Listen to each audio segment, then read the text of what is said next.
que me puede dar perdón.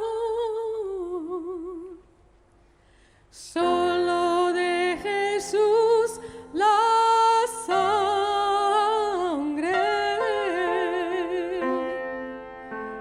y un nuevo corazón.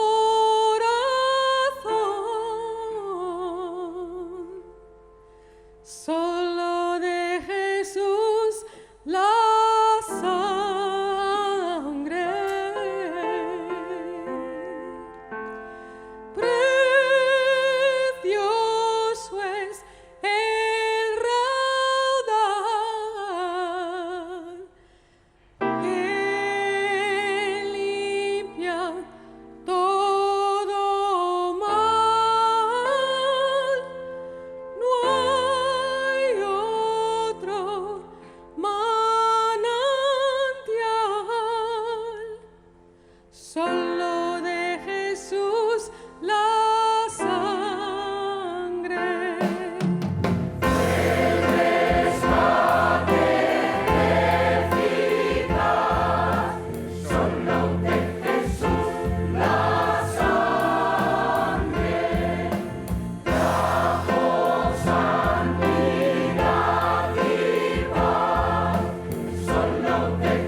Hola amigos, muy bienvenidos a este culto de la Reforma que por primera vez es retransmitido por Televisión Española para toda España, precisamente en el 30 aniversario del programa de televisión Buenas Noticias TV. Queremos dar la bienvenida también a este culto a todos aquellos que nos estáis siguiendo ahora a través de la televisión.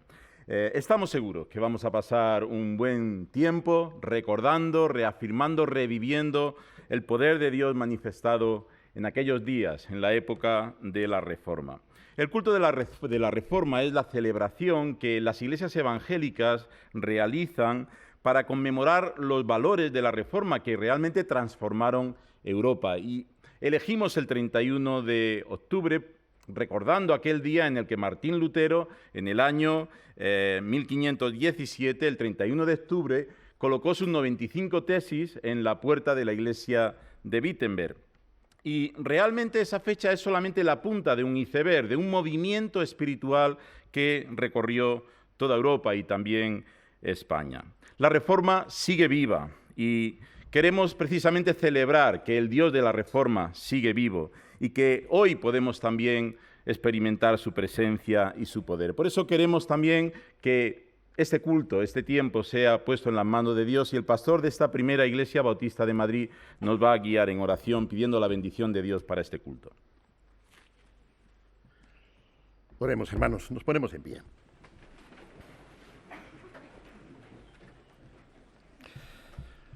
Amado Padre Celestial, tú guías a tu pueblo en su camino a través de la historia. Tú, Señor, renuevas tu iglesia por la acción y la fuerza de tu Espíritu Santo. Te damos gracias, Señor, por el mensaje del alegre evangelio, de la buena nueva de la salvación del pecador por la obra de Jesucristo en la cruz y por su resurrección 3 días después. Y te damos gracias, Señor, porque concediste a tu iglesia que redescubriera este alegre mensaje en los días de la Reforma. Ahora, Señor, en nuestro siglo XXI te pedimos de todo corazón que nos ayudes a ser fieles para que nunca renunciemos a este evangelio de tu gracia. Concédenos, Señor, la gracia de confiar en tu palabra, de mantener nuestra fe y de dar a conocer el mensaje de Jesucristo, el evangelio de tu Hijo amado, a todo el mundo. Para eso, Señor, ayúdanos por medio de este culto y por la gracia y la fuerza de tu Espíritu Santo. A ti, bendito Dios y Padre nuestro, sea en este día la honra, la gloria y el honor, ahora y por los siglos de los siglos, en Jesucristo nuestro Señor. Amén. Tomen asiento, hermanos.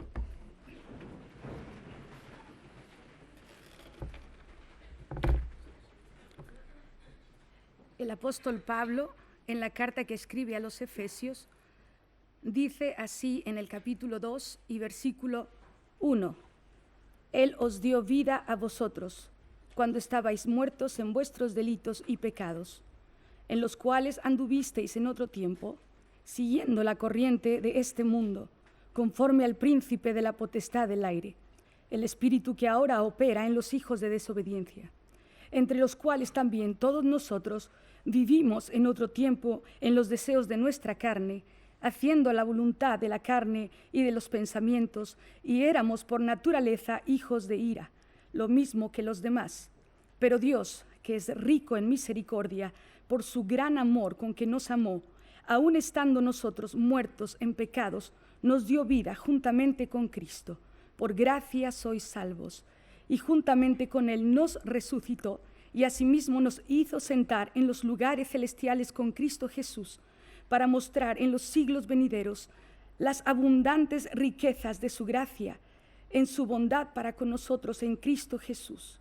Porque por gracia sois salvos por medio de la fe, y esto no de vosotros, pues es don de Dios, no por obras para que nadie se gloríe, porque somos hechura suya, creados en Cristo Jesús para buenas obras, las cuales Dios preparó de antemano para que anduviésemos en ellas.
Pueden sentarse.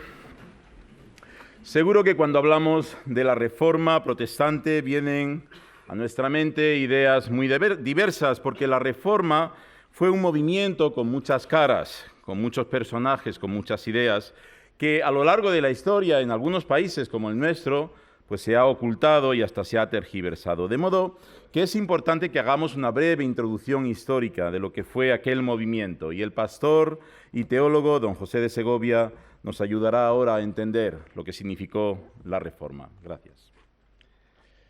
Esa misma gracia sobre la que hemos escuchado en este cántico, tal vez el himno más conocido de la tradición evangélica, nos habla del regalo redescubierto en el siglo XVI por aquellos que traficaban, compraban y vendían la salvación eterna.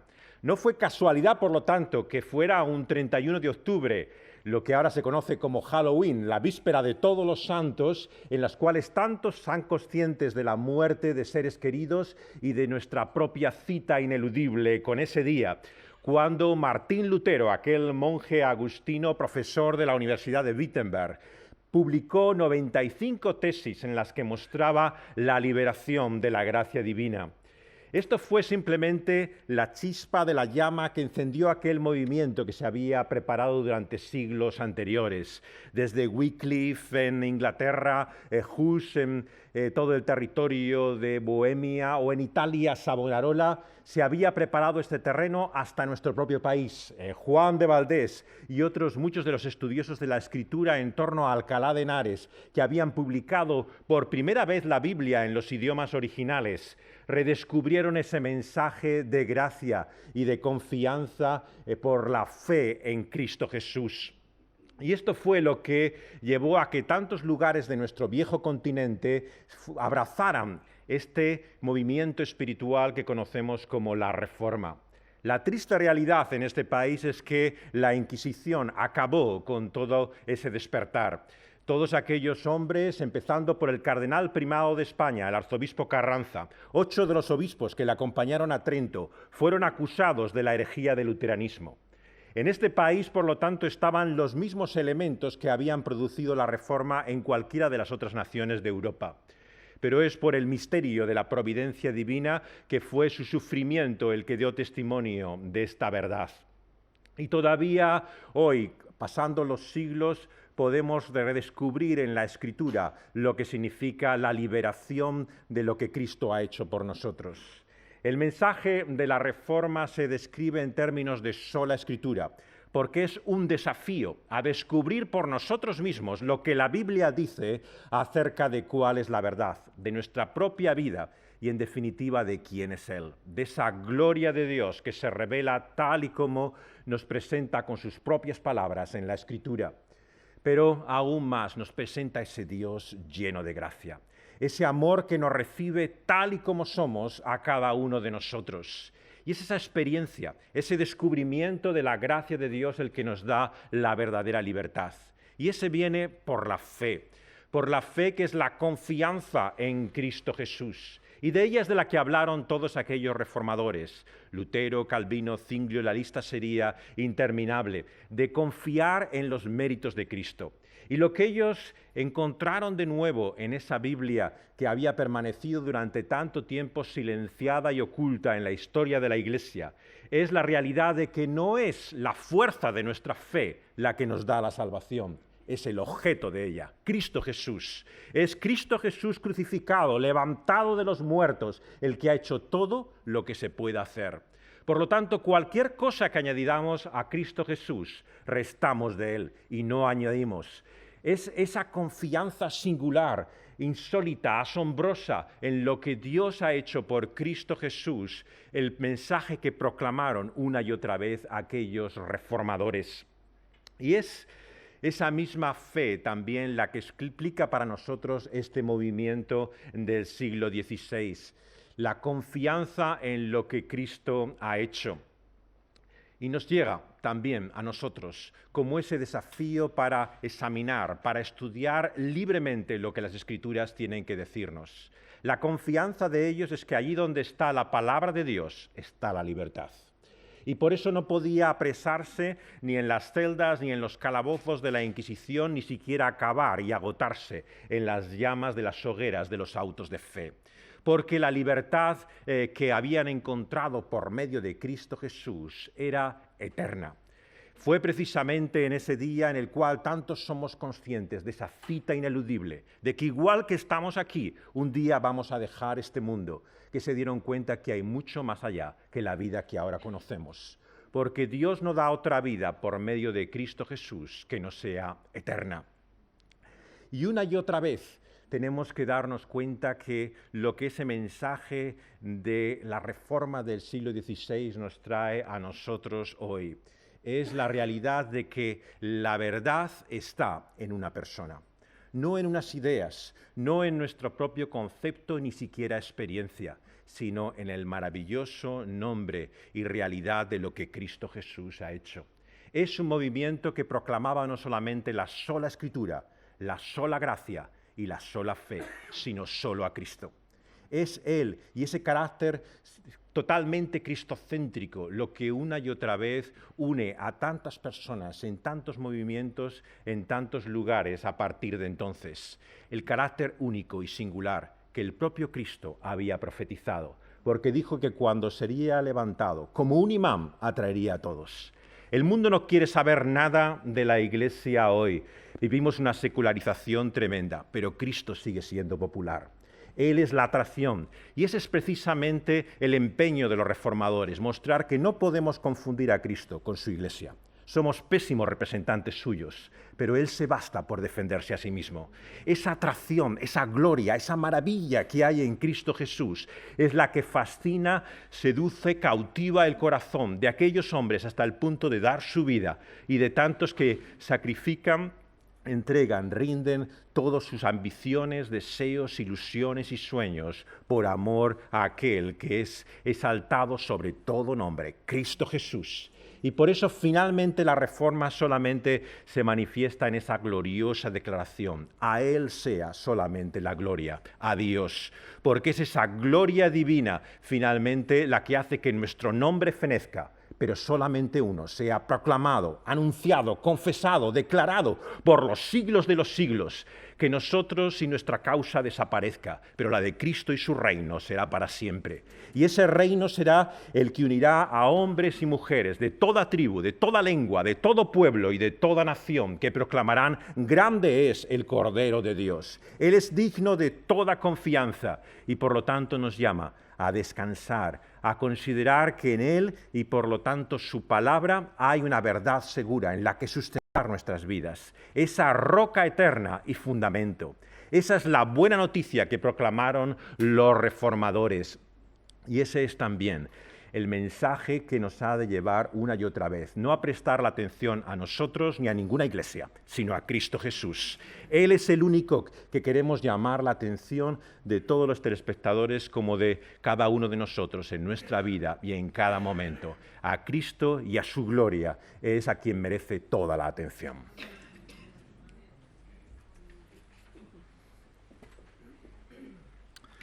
Así es, sola gracia, sola fe, sola escritura, solo Cristo, redescubrir a Cristo. Qué bendición poder seguir redescubriéndole hoy en día, ¿no? Y estamos aquí precisamente celebrando a un Cristo que sigue vivo y que sigue poderoso, sigue transformando las vidas.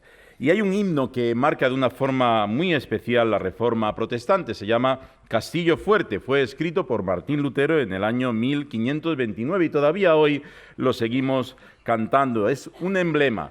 Es también la letra de una batalla que continúa hoy contra las huestes del mal, porque seguimos viviendo en un mundo donde hay maldad, pero sabemos quién vence. Esta historia sabemos cómo termina.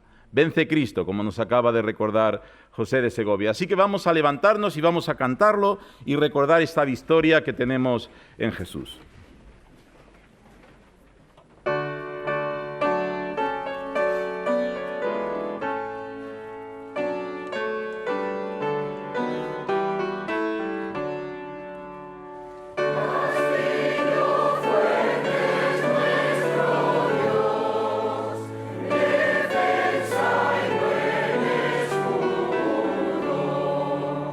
Con su poder nos libra.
Por favor, tomen asiento.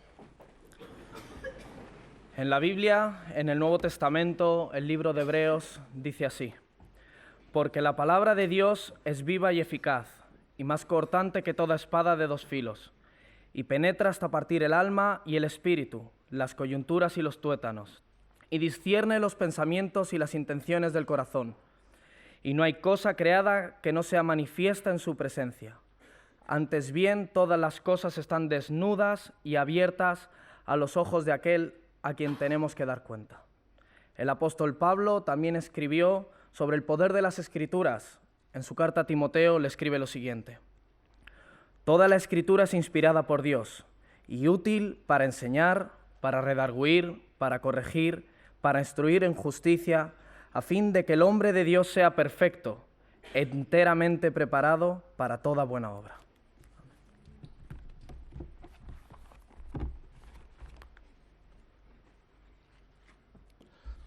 Para los evangélicos, la Biblia y solo la Biblia es la autoridad en todo asunto de fe y de conducta, y creemos que Dios se revela por medio de la Biblia y que nos demuestra, nos guía en cómo debemos de vivir.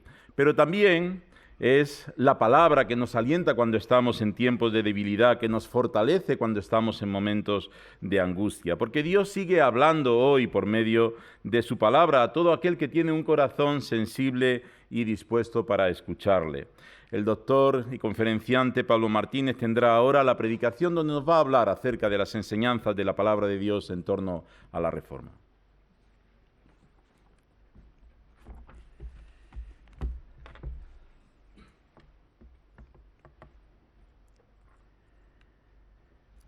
El justo por la fe vivirá. Una frase, 6 palabras, constituyen casi lo que en nuestros días llamaríamos un tuit, un mini tuit, 30 caracteres. Y sin embargo, este versículo, que se repite 4 veces en la Biblia, ya nos da a entender que estamos ante algo realmente importante. Es por esta razón que me gustaría titular la reflexión bíblica de este culto: el tuit más importante de tu vida. El principio que hay detrás de este versículo, el justo por la fe vivirá, es probablemente el mensaje corto más profundo que puedas escuchar nunca. Por lo menos esta fue mi experiencia, fue la experiencia de Lutero y ha sido la experiencia de muchos de nosotros.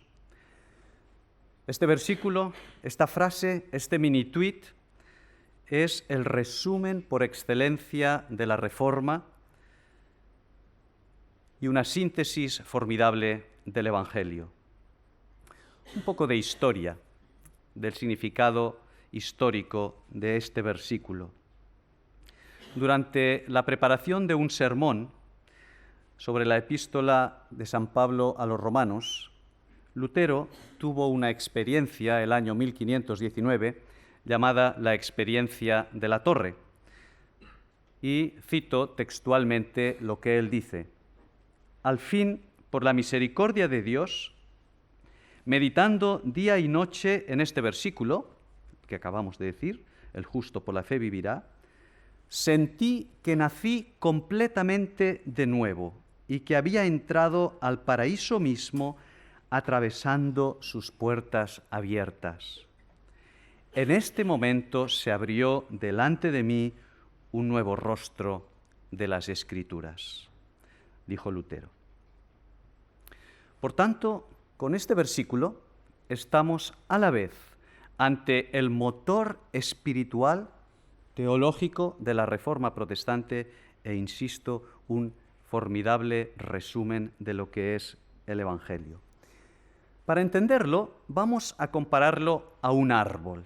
Creo que la ilustración nos ayudará con su tronco, que es el meollo del texto, y 2 grandes ramas, que son las consecuencias de este principio, de este tronco.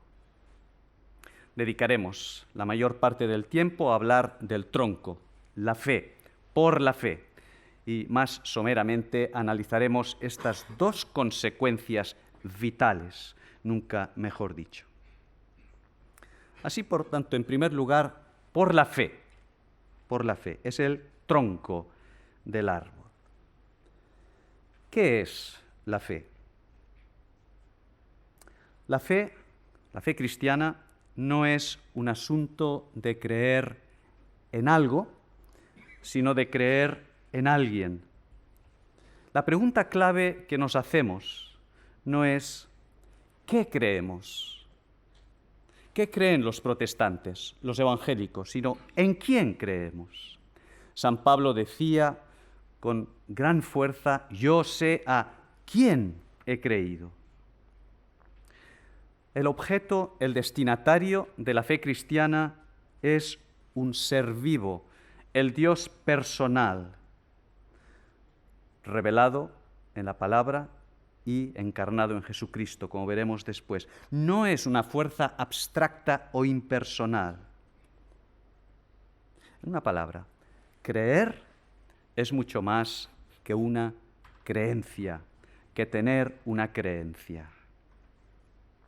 ¿En qué consiste entonces en la práctica esta fe? Vamos a intentar desgranar en la práctica en qué consiste. La fe implica fundamentalmente 3 pasos. Son exactamente los mismos pasos que encontramos en una relación de amor, de noviazgo, de matrimonio, cualquier relación de amor tiene estos 3 pasos y se corresponden a grandes rasgos con el proceso, la experiencia espiritual de Lutero en la Reforma. Estos 3 pasos, para hacerlo de manera pedagógica y fácil de recordar, los empezamos por C. En una relación de amor es imprescindible conocer, en segundo lugar es imprescindible confiar, en tercer lugar ello va seguido de compromiso. Conocer, confiar y comprometerse. Vamos a analizar brevemente estos aspectos. Primero, la fe cristiana es conocer. Después veremos cómo. Al cristiano le es dado el privilegio singular no solo de creer en Dios, sino de conocerle, conocer a Dios. Hay un elemento imprescindible de experiencia personal, un elemento vital, encarnado en la vida. Ello es así porque la fe no es solo una ideología, no somos solamente cristianos culturales, la fe tampoco es solo una religión, ritos, dogmas, etcétera, que también lo es. La fe es sobre todo una relación, este aspecto vivencial, relacional, experimental, una relación personal con Cristo. Para el creyente, Dios no es un ello, ni tampoco un él. Dios es el tú, cercano, tan bien descrito en la primera frase del Padre Nuestro. Padre nuestro que tú estás en los cielos, tú. Por así decirlo, la fe nos permite hablarle de tú a Dios. Decía el Señor Jesús, y esta es la vida eterna, que te conozcan a ti, el único Dios verdadero. ¿Cómo conocer a Dios? La primera C, ¿cómo conocerle? Sobre todo y de entrada, por lo menos en una etapa inicial, por su revelación verbal. La palabra escrita, lo que estamos recordando hoy, sola escritura. Fe en la palabra, no es una fe vacía, hay un contenido. Conocer a Dios a través de la fe en la palabra. Este fue el primer paso que dio Lutero, leer y leer y leer mucho, sobre todo la epístola a los romanos. Si Lutero no hubiera leído, no habría llegado a tener esta experiencia. La segunda fe, confianza. En una relación de amor, el conocimiento mutuo tiene que ir seguido de confianza. La fe es confiar. ¿En qué sentido? La fe es descubrir la gracia de Dios en Cristo. descubrir la gracia de Dios en Cristo, como tan bien nos ha presentado el pastor José de Segovia, y asirse de ella, aferrarse, apropiarse de ella. Fe en la palabra, fe en la gracia, conocer, confiar. Se corresponde con este elemento de confianza personal. Fue el segundo paso de Lutero, al experimentar la enorme liberación en la gracia de Cristo. A Dios lo conocemos por la palabra, como hemos visto, pero sobre todo por su revelación personal en Cristo. El verbo, la palabra por excelencia. Conocer la gracia de Dios en mi vida significa algo tan sencillo y tan complejo como descubrir que Cristo no solo murió, sino que Cristo murió por mí, y que es una realidad lo que nos dice el autor de Hebreos cuando nos presenta a Cristo como el autor y consumador de la fe, de lo que estamos hablando, y nos explica por qué Él sufrió tal hostilidad, tal maltrato, tal brutalidad contra sí mismo, para que nosotros tuviéramos la salvación. La gracia de Cristo en la cruz es el centro y el clímax de la fe. La tercera fe, conocer, confiar, comprometerse. La fe es responder al amor de Dios con mi amor, compromiso. Es entender que Dios ha dado el primer paso y que ahora me toca a mí, como decimos popularmente, mover ficha, responder, actuar. En este sentido, podemos decir que el cristianismo es lo opuesto a una religión. No todas las religiones son iguales. El cristianismo es exactamente lo opuesto a una religión. Una religión es el conjunto de esfuerzos que el ser humano hace por llegar a Dios. La religión va de abajo arriba. El cristianismo es exactamente lo opuesto. Es el conjunto de esfuerzos que Dios ha hecho por llegar al hombre, por alcanzar al hombre. Va de arriba a abajo. Y ahí es donde la gracia de Cristo en la cruz constituye el centro y clímax de la fe. El conde von Zinzendorf, el que fundó los hermanos moravos en el siglo XVIII, estaba contemplando un cuadro de la crucifixión, un cuadro de Steinberg, y abajo, en la parte inferior del cuadro, había una inscripción que decía: «Esto hice yo por ti, ¿qué has hecho tú por mí?». Von Zinzendorf se quedó extasiado delante de este cuadro y sobre todo delante de esta pregunta. Le conmovió tan profundamente, transformó su vida de una manera tan extraordinaria que a raíz de esto vivió por completo para Cristo y fundó lo que se llamó el grupo de los hermanos moravos. La fe, por la fe. La primera gran rama del árbol, y pasamos al segundo aspecto, la primera consecuencia de la fe es que nos hace justos delante de Dios. Justificados, pues, por la fe, tenemos paz para con Dios. Entraremos muy poquito en este punto. La fe nos declara justos delante de Dios, en lo que Lutero llamaba un intercambio dulce y misericordioso. La fe hace que nuestro pecado sea transferido a Cristo y la justicia de Cristo nos sea transferido. Dulce intercambio, como lo llamaba Lutero. ¿Somos justos? No por nuestros méritos, como ya hemos oído, sino que somos justos porque la justicia de Dios nos ha sido transferida. Este es un punto que tiene implicaciones teológicas y por tanto lo pasamos muy por encima. Vamos a la vivirá. El tercer aspecto, la segunda rama, la segunda consecuencia de la fe es la vida, vivirá. La fe no solo nos declara justos, justificados delante de Dios, porque limpia el pecado, sino que genera vida. La segunda gran rama es fructífera, es una promesa de vida, por tanto una palabra de esperanza, importante en un mundo que anda a tientas en medio de tanta oscuridad. La fe es esencial para la vida, aquí y ahora. En primer lugar, aquí y ahora. La fe nos da plenitud de vida. He venido para que tengan vida y vida en abundancia, decía el Señor Jesús en uno de los versículos que para mí, como psiquiatra, es uno de los favoritos míos. Vida en abundancia, plenitud de vida. La palabra en el original griego quiere decir vida óptima, superior, mejor, una vida de calidad, calidad de vida. 3 ejemplos solamente. Esta calidad de vida nos viene porque la fe en Cristo ilumina, en primer lugar ilumina, su luz proporciona un significado profundo, sentido de la vida. Yo soy la luz del mundo, el que me sigue no andará en tinieblas. Sustituye el vanidad de vanidades, todo es vanidad, sin sentido, por el plenitud de plenitudes del que hablaba Unamuno tan acertadamente, plenitud de plenitudes. La fe en Cristo ilumina. En segundo lugar, la fe en Cristo transforma. Hemos visto su luz, su poder. Ha cambiado la vida de millones de hombres y de mujeres en todo el mundo. Poder para iluminar, poder para cambiar.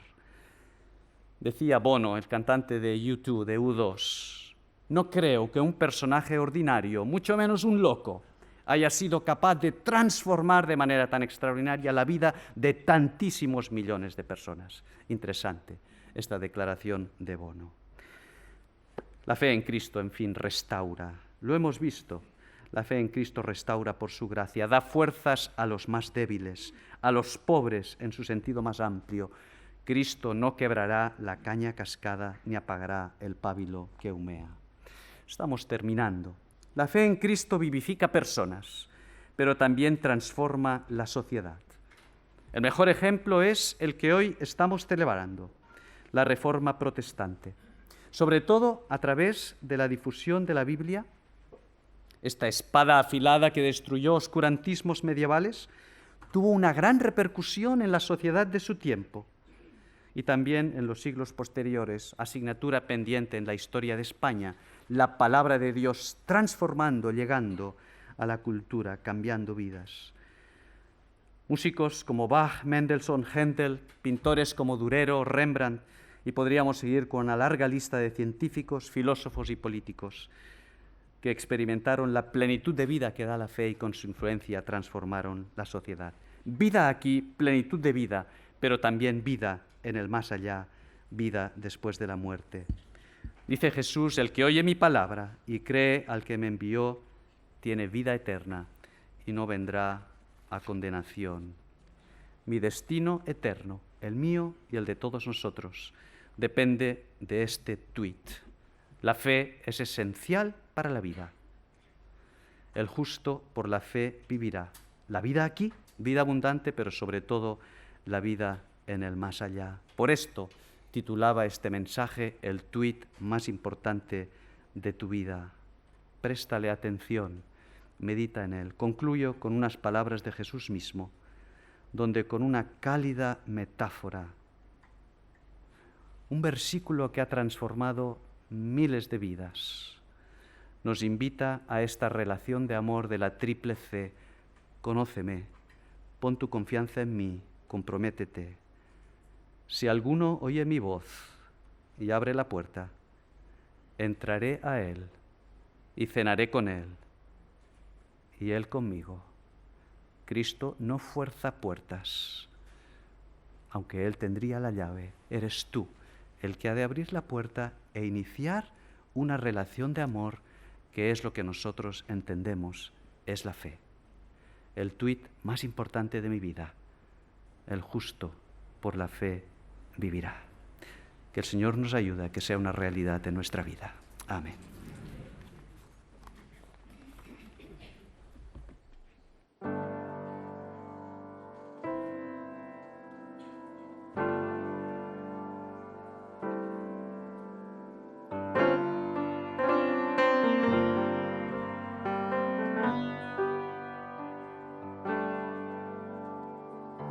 No soy Einstein, ni Van Gogh, ni Cervantes, ni Platón. No tengo en mis venas sangre azul, no soy ningún dios. Y si me haces 1000 preguntas, no sabría pudiera responder. Solo sé que yo era ciego y ahora puedo ver. No sé nada de la bolsa, no soy un cerebro gris. Nunca fui a la Casa Blanca y la verdad no sé si quiero ir. No poseo grandes sumas que pudiera ofrecer.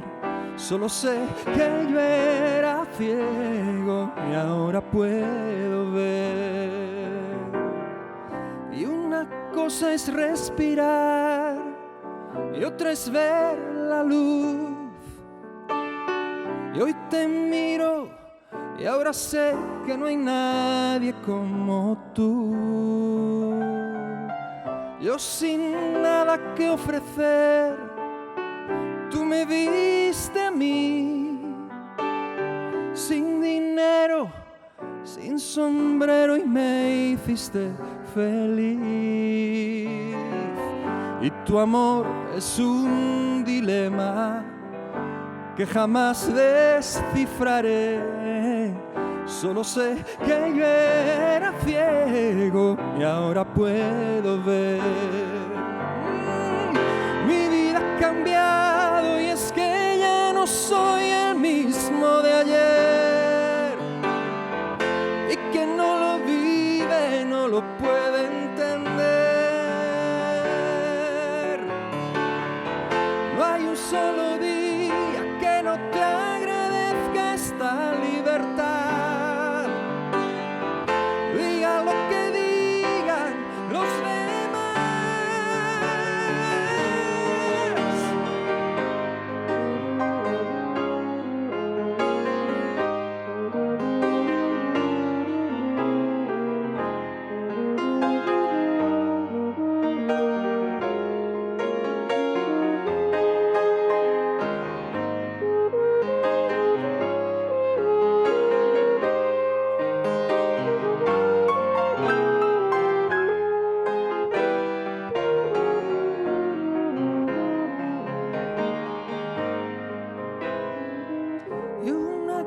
es respirar y otra es ver la luz.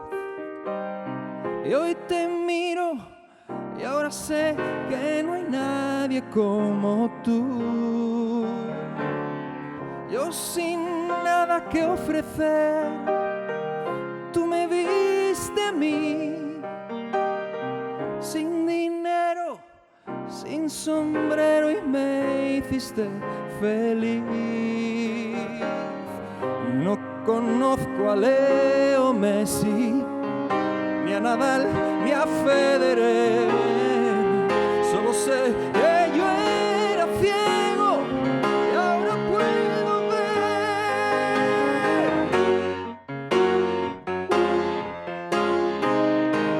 Ahora puedo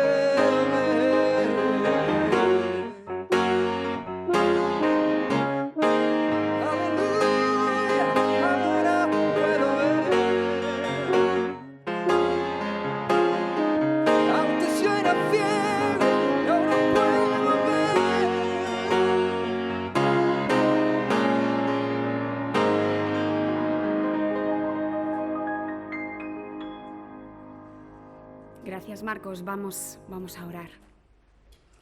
Sí, Padre amado, gracias por esta mañana que nos has regalado. Gracias por conocerte, gracias porque eres un Dios de salvación.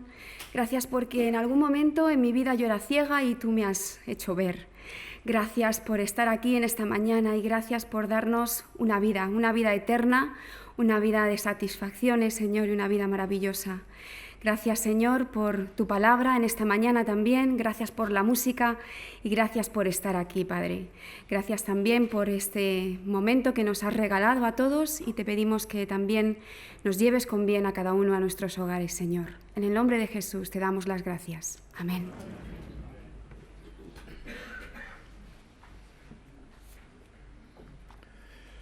Pues estamos llegando al final de este culto de la Reforma. Si lo que estás viendo en la televisión te gusta, cada domingo a las 9:15 también puedes ver el programa Buenas Noticias TV, que seguimos hablando acerca de los valores y las enseñanzas de la palabra de Dios. La verdad es que estos valores que hemos recordado, sola Escritura, sola fe, solo Cristo, sola gracia, son valores que transformaron Europa y que transformaron nuestras vidas, ¿no? Y hay otro principio de la Reforma, que es Iglesia reformada, siempre reformándose. Y nos acercamos al 500 aniversario de la Reforma, dentro de un par de años, y ya se están organizando multitud de actividades en las que queremos pues, impulsar todos esos valores que transforman nuestro mundo, porque vivimos en una sociedad donde pues, todavía hay élites que tienen privilegios, hay corrupción, hay abuso de menores, hay maltrato de género, hay multitud de situaciones en nuestra sociedad ante las cuales nosotros tenemos buenas noticias. Nosotros tenemos un mensaje de transformación, de regeneración, de progreso, de reconciliación, de revelación, un mensaje que realmente es lo que España necesita, y tenemos que ser nosotros agentes de ese cambio, agentes de esa regeneración, porque tenemos al Cristo que hemos redescubierto en nuestro corazón, que nos da la fuerza, la esperanza, la pasión, la visión para transformar nuestro mundo. El culto de la Reforma termina, pero la Reforma continúa. Así que os animo, a mí mismo me animo a seguir luchando para que esa Reforma llegue hasta lo último de la tierra. Que el Señor os bendiga, que la gracia de nuestro Señor Jesucristo, el amor de Dios el Padre, la comunión del Espíritu Santo sea con cada uno de vosotros ahora y por siempre. Amén. Aleluya.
En el programa de hoy conoceremos cómo los fundadores de Cascajares han conseguido vender sus productos agroalimentarios por medio mundo.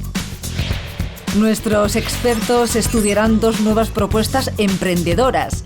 Playfilm, un software que integra al espectador en la publicidad que recibe, y Designer Souvenirs, una original propuesta de recuerdos turísticos innovadores y modernos. Un inventor nos mostrará su idea para mejorar el acceso a los vehículos industriales y visitaremos el Centro de Investigación en Epidemiología Ambiental de Barcelona.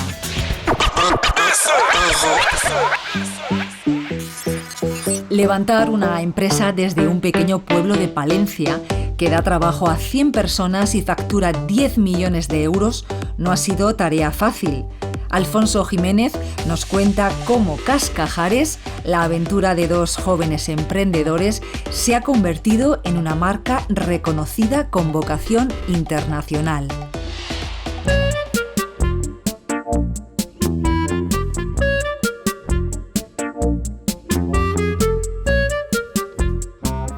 Cascajares comienza en el año 94, cuando mi socio Paco y yo nos dedicamos a criar capones.